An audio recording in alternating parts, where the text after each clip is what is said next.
আসসালামু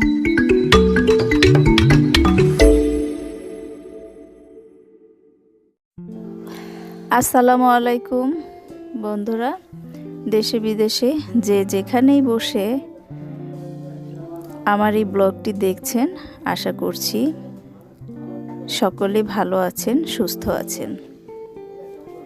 আল্লাহর অশেষ রহমতে এই কনকনে শীতের মধ্যে আমরাও ভালো আছি। শীতের সকালে শীতের পিঠা দিয়ে শুরু করেছি। দেখতেই পাচ্ছেন কত তুলতুলে নরম পিঠা।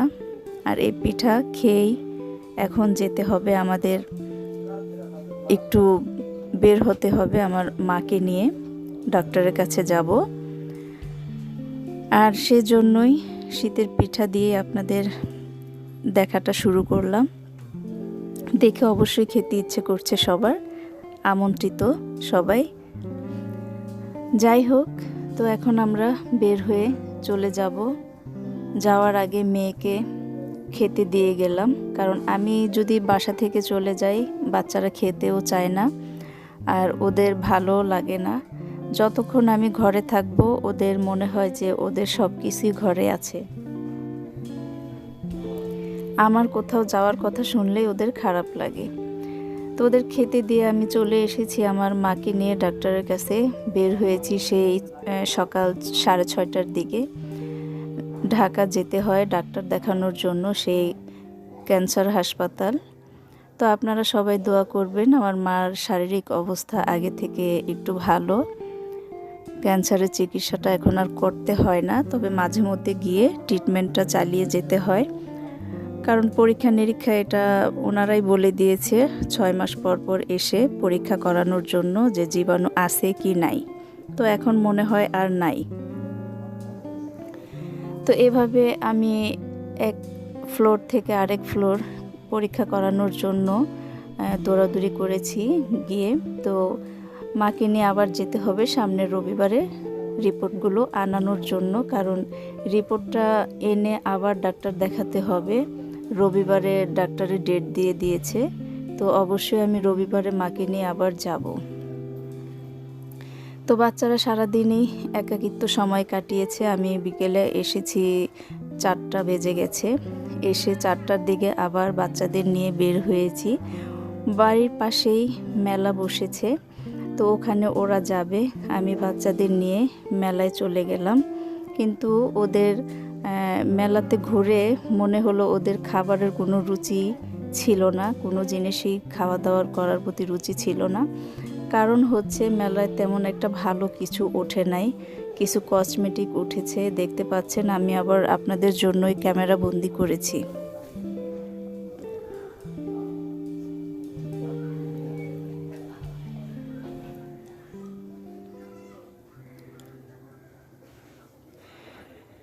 বেশি একটা ভালো কোনো জিনিসই ওঠেনি এই মেলাতে। আমরা সচরাচর যে জিনিসগুলো দেখে থাকি সেগুলোই উঠেছে। কিছু আনকমন জিনিস যদি উঠতো তাহলে সবাই আসলে আগ্রহী থাকতো কেনাকাটা করার জন্য।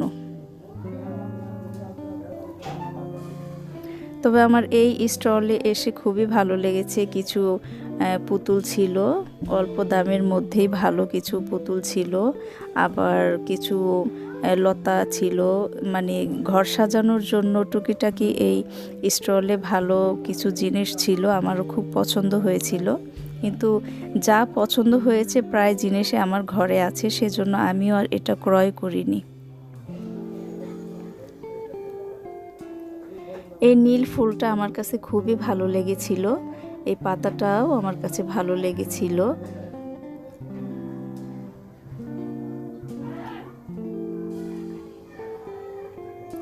কিছু কিছু পণ্য আছে দেখলে ইচ্ছে করে কিনতে, কিন্তু আমার ঘরে এই লতা পাতা এগুলো সবই আছে আলহামদুলিল্লাহ। কারণ এগুলো আমি আরও আগেই ক্রয় করে আমি ঘর সাজিয়েছিলাম।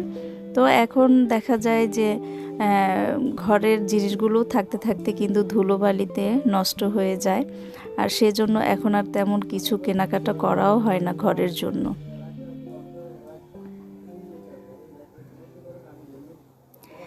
তো এক সাইড দেখা শুরু করলাম, এক সাইড দেখা শেষ করলাম। তো আবার এক সাইডে চলে গেলাম। এই দিকটা দেখা যাচ্ছে যে নাগরদোলায় দোল খাচ্ছিল বাচ্চারা। দেখে আমার ঠিক সেই ছোটবেলার কথাটা মনে পড়ে গেল। আগে আমরাও কিন্তু ছোটবেলায় নাগরদোলা দেখলে একদম অস্থির হয়ে যেতাম, কতক্ষণে নাগরদোলায় দোল খাবো।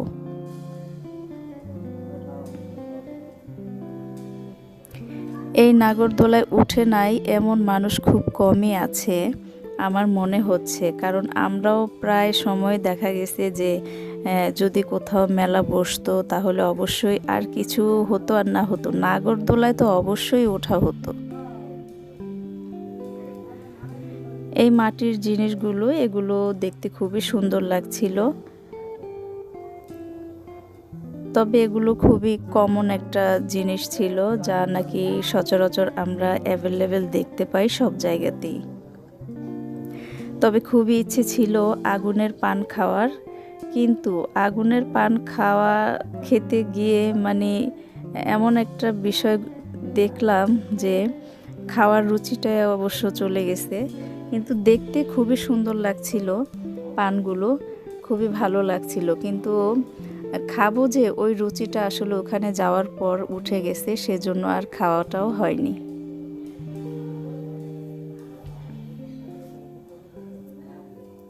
শীতের সিজনে বাইরের জিনিসটা খাওয়াটা খুবই কেমন যেন একটা লাগে, ভাল লাগে না, কারণ ধুলাবালিতে সব কিছু আবৃত থাকে।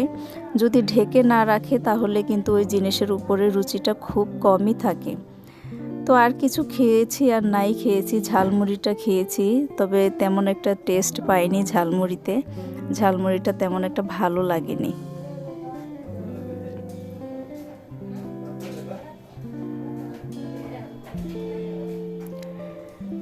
তো এই বিকেলের সময়টা আবসা আবসা রোদ ছিল, আবার একটু হিমেল হাওয়াও ছিল, এতে করে পরিবেশটা খুবই ভালো ছিল।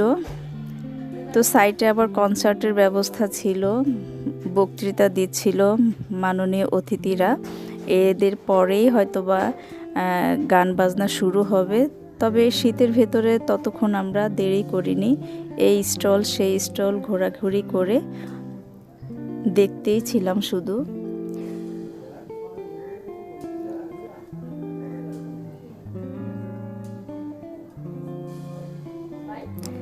দেখা গেছে সেই ঘুরে ফিরে সেই ছোটবেলার জিনিসগুলোই আবার নতুন করে চলে আসে বাচ্চাদের মাঝে। আর কিছু খেলনা দেখলে মনে হয় যে আমিও ছোটবেলায় এই খেলনাগুলো দিয়ে খেলেছি, বাচ্চারাও কিন্তু এখন সেই খেলনাগুলো দিয়ে খেলছে।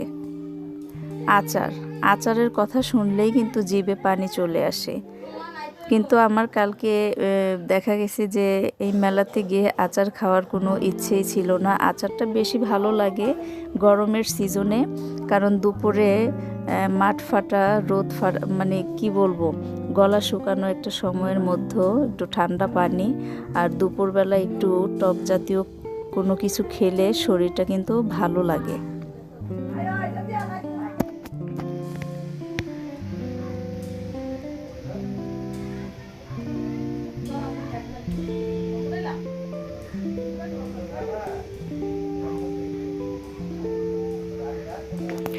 মেলায় কিন্তু এই ধরনের জিনিসগুলোই বেশি থাকে, মুরুলি, চমচম, এই কি যেন আরও অনেক কিছুই আছে, আসলে অনেক কিছুর নামই আমি সঠিকভাবে বলতে পারবো না।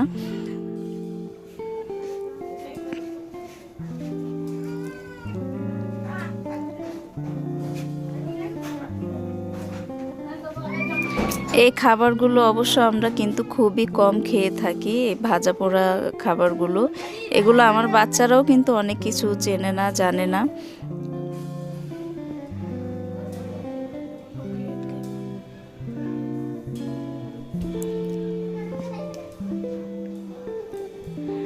বিশাল বড় ফুচকার দোকান ছিল, কিন্তু ছেলে মেয়ে পরিবেশটা দেখে ফুচকা খাওয়ার রুচি ওদের চলে গিয়েছিল, সেজন্য ফুচকাটা ওরা পছন্দ করে খেতে চাইলো না।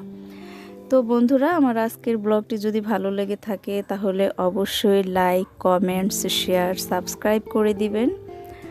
ভালো থাকবেন আর একটি লাইক দিয়ে আমার পাশেই থাকবেন। আজ এই পর্যন্তই। শীতের শুভেচ্ছা রইল। আল্লাহ হাফেজ।